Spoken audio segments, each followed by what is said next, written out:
बॉलीवुड जो कि एक टाइम के अंदर अपनी बेहतरीन और क्रिएटिव फिल्म्स के लिए जाना जाता था। अगर आप चाहते हैं कि मैं आप लोगों का कुछ भला करूं, तो सबसे पहले आप लोगों को बदलना होगा। आज नेपोटिज्म के चलते यानी बड़े एक्टर्स के बच्चे जिनको एक्टिंग का अलिफ तक नहीं आता, सुशांत सिंह राजपूत जैसे टैलेंट की जगह ले चुके हैं। Sir, myself coming from village area, I feeling की वाह, क्या एक्टिंग कर रहा है सुशांत सिंह राजपूत। हाँ, पुराने एक्टर्स खसूसन खान्स जो के 60 साल के हो चुके हैं अभी तक हीरो के रोल से बाहर नहीं आ रहे, तो नए लोगों को कहां से चांस मिलेगा। फ्लॉप पर फ्लॉप देकर भी ये इंडस्ट्री के अंदर अभी तक कूले टिका कर बैठे हैं। फिर स्क्रिप्ट पर कुछ पैसा खर्च करने की बजाय ये पूरी की पूरी फिल्म का 50% तक बड़े एक्टर्स को पे कर रहे हैं, जिसकी वजह से मूवी की क्वालिटी, VFX, शूटिंग, एडिटिंग के लिए बहुत ही कम पैसा बाकी रह जाता है। आज लोग बहुत समझदार हो चुके हैं, वो टाइम गुजर चुका है जब ये सिर्फ एक्टर्स की वजह से फिल्म देखने जाया करते थे। आज इन लोगों को हॉलीवुड फिल्म्स की तरह अच्छी स्टोरी, कोई लॉजिकल सीन्स और बामकसद फिल्म चाहिए जिसके अंदर कोई मैसेज भी हो।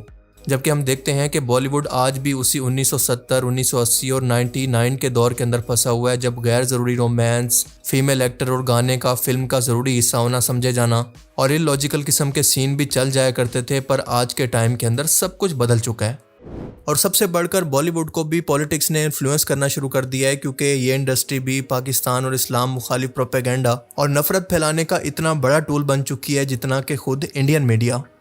और इन तमाम चीज़ों ने एक लंबे अरसे के बाद बॉलीवुड को तबाही की तरफ ला खड़ा किया है, जिसकी वजह से क्रिएटिव फ्रीडम का गला घुट चुका है और एक के बाद एक इनकी आने वाली फिल्म्स नेशनलिस्ट प्रोपेगेंडा बनती जा रही हैं, चाहे वो हिंदुस्तान की तारीख पर बनी हो और डायरेक्ट मुसलमान हुक्मरानों को विलन के तौर पर पेश करती हों, जैसा कि अहमद शाह अब्दाली, खिलजी, मुगल बादशाह औरंगजेब, आलमगीर वगैरह।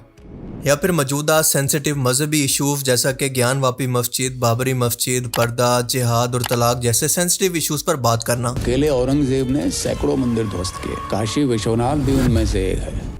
जबकि पाकिस्तान मुखालिफ फिल्मों की लिस्ट अलग है, जिसके अंदर उड़ी, दी सर्जिकल स्ट्राइक, आर्टिकल 35, दी कश्मीर फाइल्स, गदर 2 वगैरह ये कुछ मिसालें हैं। और इस तरह की तमाम फिल्म्स के अंदर मुसलमानों को इंतहाई बुरा विलन के तौर पर या फिर दुश्मन के तौर पर दिखाया गया और पाकिस्तान का किरदार हमेशा मनफी, नेगेटिव, दहशतगर्द या फिर गद्दार के तौर पर दिखाया गया। Welcome to Pakistan tiger. जबकि हम देखते हैं कि 17 से लेकर 19 के दौर के अंदर यही फिल्में दोस्ती, अमन और इंसानियत का पैगाम देती थी, जैसा कि वीर ज़ारा, बॉर्डर, हिना वगैरह जैसी मूवीज़। बस फ़र्क ये था कि उस टाइम के अंदर कांग्रेस का टाइम था।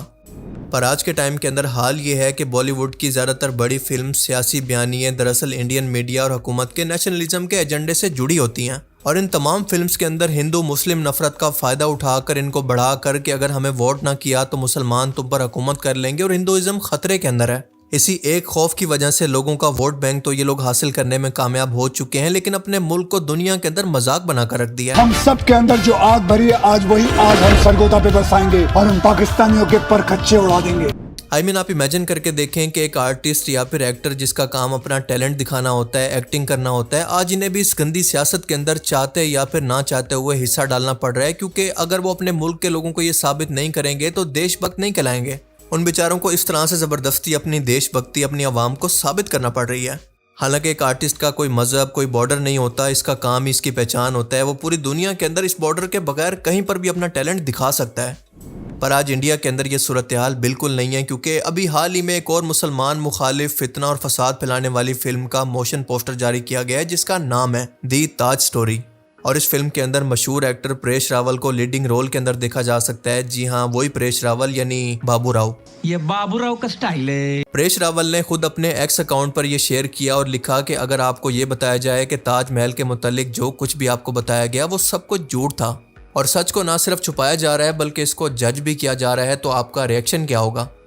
अब इस पोस्टर को देखकर ये अंदाज़ा होता है कि इसकी कहानी किस बारे में हो सकती है। जाहिर है कि वही घिसी पिटी स्टोरी के बाबरी और ज्ञानवापी मस्जिद की तरह ताजमहल के नीचे भी कोई मंदिर मौजूद था।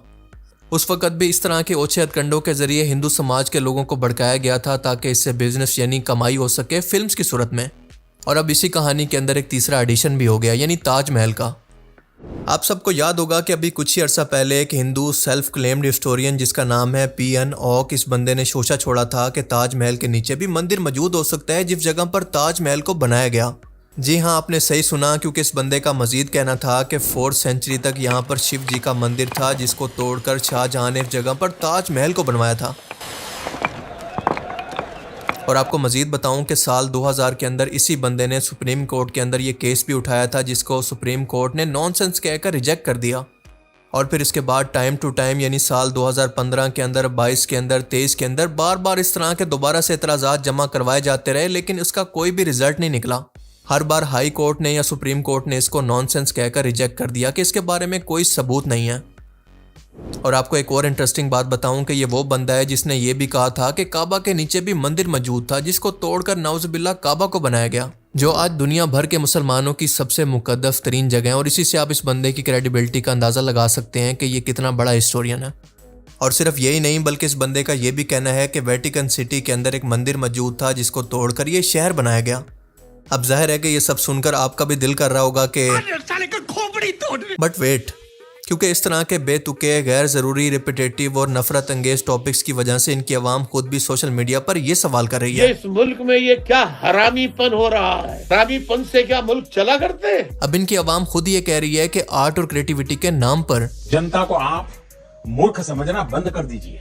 इस प्रकार की बचकाना बातें किसी के गले नहीं उतरती, लोग मजाक उड़ाते हैं। अब परेश रावल जब ये ट्वीट कर रहा था तो सोच रहा था कि शायद जब ऑडियंस को ये बात पता चलेगी, उनको सच्चाई पता चलेगी, तो ये अपनी सीट से उछलने पर मजबूर हो जाएंगी। और जब इसी अवाम ने क्रिटिसाइज करना शुरू किया, गुस्सा करना शुरू किया, तो ये ट्वीट डिलीट करके फौरन से भाग गए। क्या गुंडा बनेगा रे तू? कि भाई मेरे को तो जरा भी रिस्क नहीं लेने का, बिल्कुल रिस्क नहीं लेने का। पर दूसरी तरफ इनके पेड टाउट्स ने ये लिखना शुरू कर दिया कि ये फिल्म तो मास्टरपीस बनने जा रही है और 1000 करोड़ प्लस की ये आमदनी करेगी। 1000 करोड़। तेरा बाप यहाँ छोड़कर गया था कि तेरी माँ? कुछ ज्यादा नहीं हो गया ये?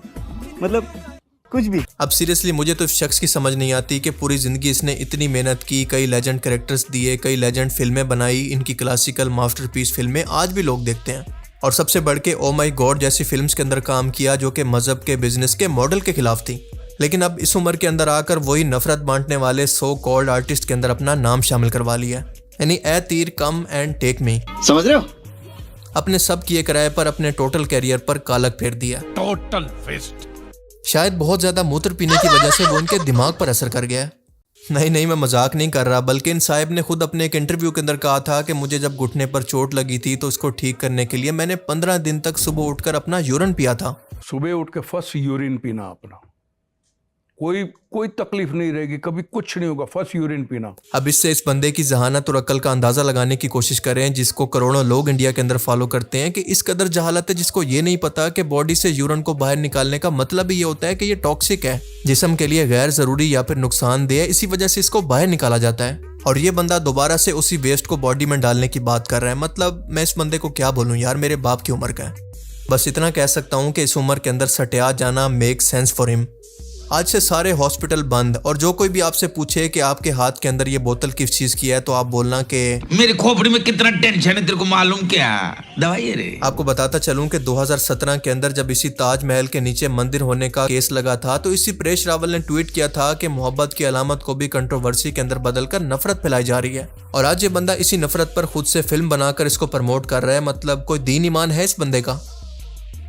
अब ये ट्वीट करके अपनी आवाम को चूना लगाने के बाद इन फिल्म मेकर्स ने एक एक्सप्लेनेशन जारी की कि ये फिल्म किसी रिलीजियस सेंटिमेंट पर बेस नहीं करती। पर आप जरा इस पोस्टर को देखकर बताएं कि क्या आपको एक लम्हे के लिए भी ऐसा लगा कि ये किसी रिलीजियस सेंटिमेंट के बारे में नहीं है? आई मीन आप खुद देखें कि ताजमहल का ऊपर का गुंबद हट जाता है और इसके अंदर से इनके भगवान यानी शिव जी को निकलते हुए देखा जा सकता है। इसका और क्या मतलब हो सकता है? इसके अलावा साफ देखा जा सकता है कि बस बाइकॉट के डर से ये इस तरह की बेतुकी वजाहतें दे रहे हैं जिनका कोई मकसद नहीं बनता। अब इसी फिल्म को लेकर एक और पोस्टर के अंदर परेश रावल ने लिखा कि क्या वाकई ताजमहल शाहजहां ने बनवाया था या फिर आगे ... पर फिर भी इनका कहना है कि ये फिल्म ना मुसलमानों के खिलाफ है और ना ही किसी रिलीजन पर बेस करती है। अब भाई सूरत हाल ये है कि बार बार के केसेस के बावजूद हाई कोर्ट, सुप्रीम कोर्ट इस बात को रिजेक्ट कर चुकी है कि इस बात का कोई सबूत नहीं है कि ताजमहल कभी एक मंदिर हुआ करता था। पर परेश रावल साहब को क्योंकि अदालतों से ज़्यादा व्हाट्सएप यूनिवर्सिटी पर भरोसा है, तो वो इस फिल्म को ज़रूर बनाएंगे। अब ताजमहल की एक्चुअल हिस्ट्री क्या है वो मैं आपको एक लाइन के अंदर बता देता हूँ कि शाहजहां ने ये ज़मीन राजा जय सिंह से खरीदी थी और इसके बदले के अंदर पास ही मौजूद अच्छी खासी जायदाद उसको बदले के तौर पर दी थी। अब इंडिया के लोगों के लिए ये बात समझना इंतहाई ज़रूरी है कि उस टाइम के अंदर जब इंडिया पाकिस्तान वॉर के अंदर साफ दिखाई दिया कि भारत कैसे पूरी दुनिया के अंदर सफारती तौर पर नाकाम रहा, कोई भी इस पर सवाल न करे। और इसके अलावा इंडिया के अंदर महंगाई, बदअमनी, बेरोजगारी पर कोई सवाल न करे। लोगों को असल मुद्दों से भटकाने के लिए हर कुछ अरसे के बाद इस तरह का चूरन बेचा जाता है और अपनी आवाम को उनके पीछे लगाकर असल मुद्दों से भटका दिया जाता है। और यही लोग आपको कुछ अरसे के बाद हिंदू मुस्लिम मंदिर मस्जिद के अंदर डालकर इस तरह से बेवकूफ़ बनाते हैं कि आप ये सब कुछ टाइम के लिए भूल जाएं। और जैसे ही आप ये सब कुछ भूलने लगते हैं तो अगली प्रोपेगेंडा फिल्म बनकर तैयार होती है। और यही वो गोल गोल चक्कर है जो कि पिछले 10 से 15 साल से बीजेपी और आरएसएस जैसी जमातें अपनी आवाम को बेवकूफ़ बनाकर गोल गोल घुमाकर कर रही हैं। और ये तब तक नहीं बदलेगा जब तक कि इनकी खुद की आवाम इनके खिलाफ खड़ी नहीं होती। और इस तरह के रिएक्शन को देखकर ऐसा लगता है कि हमें उम्मीद को नहीं छोड़ना चाहिए, क्योंकि इनकी आवाम अब सच्चाई को जानकर इनके खिलाफ खड़ी भी हो रही है। और अगर ऐसा नहीं होता तो इसके असरात तो पहले ही पूरी दुनिया के अंदर रेसिज्म की सूरत में देखे जा रहे हैं। बाकी आप इस बारे में क्या सोचते हैं, अपनी कीमती राय का इजहार कमेंट सेक्शन में ज़रूर कीजिएगा। अगर आप हमारा व्हाट्सएप ग्रुप ज्वाइन करना चाहते हैं तो इसका लिंक आपको नीचे डिस्क्रिप्शन में मिल जाएगा। And thanks for watching this video. Allah हाफिज़।